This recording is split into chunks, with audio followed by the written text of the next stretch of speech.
You're watching ATN, where we don't do news, we just talk entertainment. Share and subscribe. Hey guys, welcome to Entertainment Talk Nation. This is Rob. This video, we're going to discuss Better Call Saul. We're going to review last night's episode. I know it's been a while since I've done a review. If any of you have listened to the podcast last night, you'll know now that going forward, even though there's only one episode left, if they decide to keep the schedule with Better Call Saul, my reviews are going to be Tuesday nights. Unfortunately, the show this ends a little bit too late for me to put one up on a Monday night. So, before we get into last night's episode, which I gotta say was heartbreaking, it was really heartbreaking. The last two episodes that I haven't reviewed were very good as well. First of all, the one involving the Kettlemans, where they tried to blackmail Jim, was a very good episode. My favorite scene, obviously, was Mike infiltrating their house to recover the money, so that way, basically, James could have his way in terms of dictating what they were going to do. I mean, these Kettlemans were insane. They were insane. There's no way they would have won in court.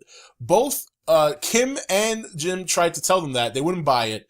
And then she threatened Jim, and Jim had to basically take matters into his own hand because he did the wrong thing. He took money from them, so he would have been held accountable. But because he took the money back, there was no way they could report him for stealing the money because they know what they did wrong. So, and that was a good episode. It was very solid. It was nice to see Mike and him work together. And then, I know I didn't review the episode following that as well, which was where he got this case that was the main story last night involving the class action suit. And that episode was also very, very good. But what got me puzzled about that episode was obviously the whole Chuck thing with the son. Suddenly he seems very much better. And this is, and I got to talk about last night's episode. I know, I can only briefly touch on the other ones. I don't want to take too much time on that. But last night was so heartbreaking to watch. And that to me, for this whole season, I've been waiting to see when's going to hit that breaking point where he becomes Saul Goodman. And I think last night was it. I really think so. I think knowing that he busted his tail to get this case, and on top of that, his brother starts helping him. He recommends for him to take it to McGill, H&H McGill. And when he gets there, we see Hamlin trying to shaft him. First of all, 20% was crap for considering the work he put into it. Second of all, they weren't even going to pay him the money up front, and then he was getting no fees. On top of that, they didn't even want him on the case. If that wasn't bad enough for him to figure out that it was his brother, crushed.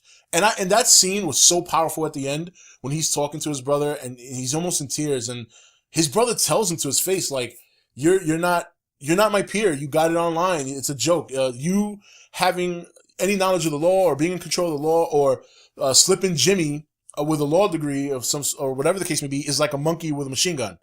I mean, really, I felt so bad for the dude. And I'm still interested to see what it is that Kim was offered to try and convince Jim to take the deal, because when she was talking to him, she looked like she was in tears almost. Like she was telling him what she was told to say, but she didn't want to say it. So what did he say to her, or what did he do, or what did he threaten to get her to do that? Because she cares for Jim. They're friends. They've been at it for a long time. And that was another cool thing about the prior week episode was the opening scene where he got his degree and he showed it to his brother, and his brother was proud, but you could see he's very reluctant to offer him a job.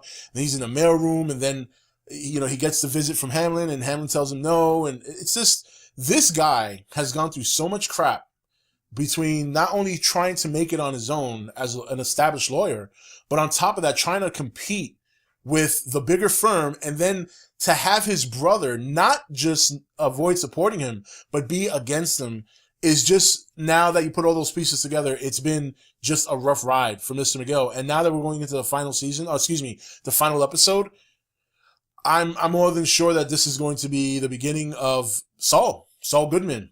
Now, aside from all that, I like that they have been showing Mike doing a lot more. I mean, in between last night's episode, we had that great scene where Mike is going to play protector for a guy who's going to sell some pills to Nacho, who we finally got to see again. And it was so cool to see him there. He didn't bring a gun. This other guy's talking trash. He takes care of him like nothing. And he's so nonchalant and funny about the way he does things, but he's so precise and just fearless at his job. And it's funny because when Nacho shorted the $20, that's the test. That's the test to see if you can get suckered. And, yeah. So, and Mike knows this. That's why Mike was like, the whole thing or no deal. and he was like, "You're gonna, drop this over $20." But it's not about the money; it's about the principle. If Nacho or any drug dealer knows they can get over on somebody they're purchasing their goods from, they're gonna do it. And because this guy's a sucker and he doesn't know what he's doing, he's like, $20 is nothing because he thinks he's got all this money here. Well, hey, next time $20 becomes $1,000, and what are you gonna do? They know they can sucker you. So Mike knows this. He stepped up and he pretty much showed Nacho and them that as long as he has his job and he's gonna earn his money, he's gonna do it right. So that guy's very, very fortunate to have Mike there, who is not only schooled, but he knows how it works. Even though these guys, you're selling them a product, get your money, and yeah, you better have some good guns to protect you because they will try to sucker you, they will try to take advantage. Very much like in Breaking Bad. You guys remember when Jesse Pinkman bought over all the meth and Tuco suckered him, and obviously, Walter had to come in as Heisenberg and earn his respect. He made that little bomb. You guys know what I'm getting at. But, yeah, Better Call Saul has been, the whole storyline with Chuck and Jim. For a while there, I was very unsure about what the hell was going on. And now, after episode, you see, especially now that he got that class action suit, that was like the big thing. And here is his brother trying to take that from him and bring it into the firm. And on top of that, telling people essentially, don't hire him, this and that. It was a sad scene. It really was. Considering how hard this guy's been working, and even though he's been a little shady with the whole billboard and all that, but he's doing his best to make his own. And you would think his brother would throw him a bone, and he doesn't. He shits on him. It's very unfortunate. Looking forward to that final episode. It's going to be very interesting, and very much loving the show. So, but anyway, guys, that's it for this review. We will discuss it next Tuesday night, the finale after Monday's finale. We'll discuss that Tuesday night in my review. And that's it. What do you guys think about the first season of Better Call Saul? How did you feel watching Jim just kind of break down when talking to his brother? I really felt heartbroken for him. It was just sad. It was very sad. Anyway, this is Rob signing off for ETN, where we don't do news, we just talk entertainment. Take it easy. Thank you for watching ETN. Don't forget to comment, share, and subscribe. Join the nation's Facebook page to meet other subscribers or visit ETN's Facebook page and Twitter page. Links for all are in the description.